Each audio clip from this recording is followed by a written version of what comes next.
एक बार की बात है, एक जवान बौद्ध भिक्षु अपने मन में उठने वाले नकारात्मक विचारों से बहुत परेशान था। ना चाहते हुए भी उसके मन में तरह तरह के गलत विचार आते रहते। उसका स्वभाव भी काफी चिड़चिड़ा हो गया था। वह बात बात पर गुस्सा हो जाता, दूसरों के प्रति जलन और नफरत की भावना रखता, लोगों की बुराई करता और अपने मन में तरह तरह की नकारात्मक कल्पनाएं करता। वह अपनी इन सब बुरी आदतों से बहुत परेशान हो चुका था। उसने बहुत से तरीके आजमाए, बहुत प्रयास किया अपने अंदर के इन बुरे विचारों को खत्म करने का, लेकिन कोई भी तरीका काम नहीं कर रहा था। अंततः एक दिन परेशान होकर उसने अपने गुरु के पास जाने का निर्णय किया। गुरु एक बहुत ही बुद्धिमान और आत्मज्ञानी व्यक्ति थे। जवान भिक्षु ने गुरु से पूछा, गुरुदेव, मैं अपने मन से इन नकारात्मक विचारों को कैसे खत्म कर सकता हूँ? गुरु ने उत्तर देते हुए कहा, नकारात्मक विचार बादलों की तरह होते हैं जो कि साफ आसमान को धुंधला बना देते हैं। अगर तुम्हें साफ आसमान देखना है तो पहले इन बादलों को हटाना पड़ेगा। ठीक इसी प्रकार अगर तुम अपने दिमाग से नकारात्मक विचारों को खत्म करना चाहते हो तो सबसे पहले तुम्हें इन नकारात्मक विचारों के मूल कारणों को पहचानना और उन्हें नष्ट करना पड़ेगा।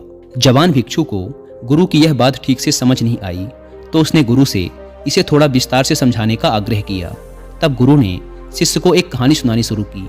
एक बार एक व्यक्ति जंगल से गुजर रहा था। तभी उसे रास्ते पर एक सर्प दिखाई पड़ा। सर्प को देखते ही वह व्यक्ति डर गया और वहां से भागने लगा। जैसे ही वह दौड़ा, उसका पैर एक पत्थर से टकरा गया और वह वहीं गिर पड़ा। उसने खुद को बुरी तरह घायल कर लिया था। जब वह उठा और पीछे मुड़कर देखा तो पाया कि वहां कोई सर्प नहीं बल्कि सर्प के आकार की एक लकड़ी थी जो कि रास्ते पर पड़ी हुई थी। यह देखकर उस व्यक्ति को महसूस हुआ कि उसे नुकसान पहुंचाने का कारण वह सर्प नहीं बल्कि उसके खुद के अंदर बैठा डर और नकारात्मक विचार हैं जिसने उसे घायल कर दिया। कहानी खत्म करते हुए गुरु ने उस जवान भिक्षु से कहा, मन के नकारात्मक विचार इस कहानी के सर्प की भांति हैं जो तुम्हारी परेशानी का मूल कारण नहीं है बल्कि तुम्हारी समस्या का मूल कारण तुम्हारे अंदर बैठा डर, हीन भावनाएं और अतीत के बुरे अनुभव हैं जो कि नकारात्मक विचार, गुस्सा और द्वेष के रूप में बाहर आते हैं। इसीलिए अगर तुम्हें अपने मन से नकारात्मक विचारों को खत्म करना है तो इसके मूल कारण को पहचान कर उसे नष्ट करना होगा। अब हम इस कहानी को अपने जीवन में कैसे लागू कर सकते हैं, इसके लिए कुछ प्रैक्टिकल टिप्स हैं। पहला, माइंडफुलनेस यानी जागरूकता का अभ्यास करो। अपने विचारों और भावनाओं के प्रति जागरूक रहो। देखो कि आपके भीतर क्या चल रहा है, आप अपने आसपास की घटनाओं पर क्या प्रतिक्रिया देते हैं। साथ ही मन में उठने वाले हर नकारात्मक विचार के कारण का पता लगाने का प्रयास करो। दूसरा, अपने अतीत की बुरी यादों, बुरी घटनाओं और बुरे अनुभवों को स्वीकार करो और खुद को व दूसरों को माफ कर दो। तीसरा, आभारी रहो। अपने जीवन के सकारात्मक पक्ष पर अपना ध्यान केंद्रित करो और आपके पास जो कुछ भी है उसके लिए इस ब्रह्मांड का आभार व्यक्त करो।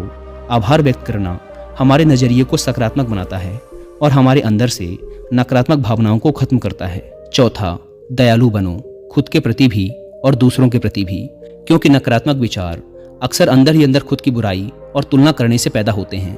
अपने अंदर दया भावना रखकर हम ज़्यादा सकारात्मक और संतुष्ट जीवन जी सकते हैं। संक्षिप्त में ये कहानी हमें सिखाती है कि नकारात्मक विचार हमारी परेशानी का मूल कारण नहीं है। असल समस्या तो हमारे भीतर गहराई में छुपी हुई है। इन विचारों के मूल कारणों को पहचान कर हम इन विचारों को अपने दिमाग से निकालना शुरू कर सकते हैं और एक ज़्यादा खुशहाल व शांति से भरा जीवन जी सकते हैं। याद रहे, कहानी के सर्प की भांति हमारे ज़्यादातर नकारात्मक विचार भी सिर्फ भ्रम मात्र हैं जिन्हें हम अपने मन में पैदा करते रहते हैं। दोस्तों, मैं यहाँ पर आपको कुक एफएम पर ये वाली ऑडियो बुक भी रिकमेंड करूंगा जिसका नाम है 11 दिन सकारात्मकता की ओर। ये ऑडियो बुक एक पॉजिटिव माइंडसेट डेवलप करने में आपकी बहुत हेल्प करेगी और अभी कुक एफएम पर अब तक का सबसे बड़ा ऑफर भी चल रहा है जिसमें आपको इसके मंथली सब्सक्रिप्शन पर मिल रहा है सीधा 70% का ह्यूज डिस्काउंट।